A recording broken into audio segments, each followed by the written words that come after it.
You had no moral issues with her dancing. I probably did, basically. I couldn't show it. I was like numb to the whole thing with my husband being away. Where is he now? He's home. He's home in Buffalo. He's not here today, though? No, he's home in Buffalo, New York. Yeah, why is he not here today? He's on home confinement. Right, so he's still in confinement? Right, Yes. probation doesn't want him on TV. Yeah. Obviously. And see, I think, I've written a book about this actually called Life Code. I don't suppose you've read that. I would love for you to get a copy. I'll give you a copy because I talk about parenting in there. And in this book, you know, I say that we have to have a code to get through our lives, particularly with the world's changing. And I worked on this with my son Jay, who actually published it. And we talk about how the world has changed so much, how kids are getting pushed along so fast. And you know, I talk about that our job as parents is to prepare our children for the next level of life. Like if they're little kids not going to school yet, we got to prepare them for school. And if they're in school, we got to prepare them to go out into the world. And we got to prepare them to know that there are bad people out there and how to spot them and stay away from them and how to protect themselves at all times and how to do all the things they need to do. And if we don't see the world for what it is, then we can't pass that on to our children.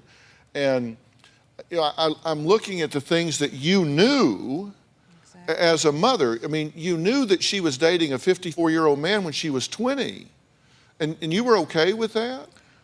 well, when we met him, he was very nice. He took my husband and myself. He was 54. She was 20. I understand. Well. And you can't see around corners at 20, but you can. Right.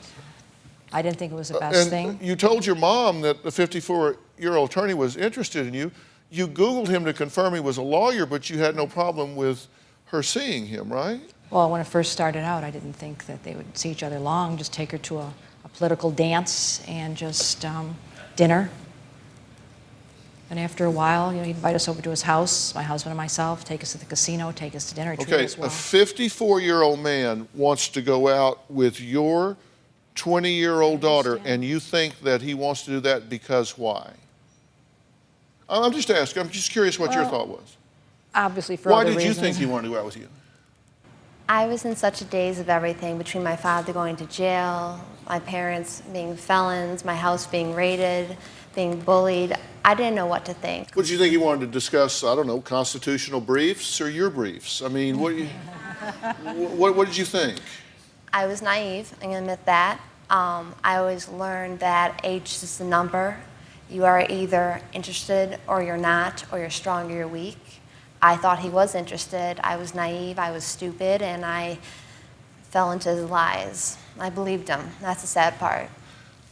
Okay, so you dated a 54-year-old man when you were 20, and you allowed it. He was an attorney that was interested in her. You said it was okay. You said he was staying out gambling with a 54-year-old friend. You allowed it. She worked at a gentleman's club when under 21. You drove her there. She was addicted to prescription medication. You packed it up in tiny baggies to fit in her purse. Did you ever think that maybe? Obviously, it wasn't the right choice. I made bad choices. It's just the idea. I was in a daze. Everything that's happened. See, I don't think that your medications are like a party thing for you. I think you've been prescribed medications that have gotten a grip on you. Absolutely. I don't think, I mean, some people may think that, oh, party girl, give me some drugs.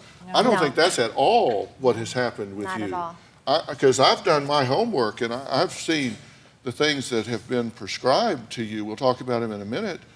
My God. Valium, Paxil, Ritalin, Flexeril, Loratab, Ambien, Lamictal, these things.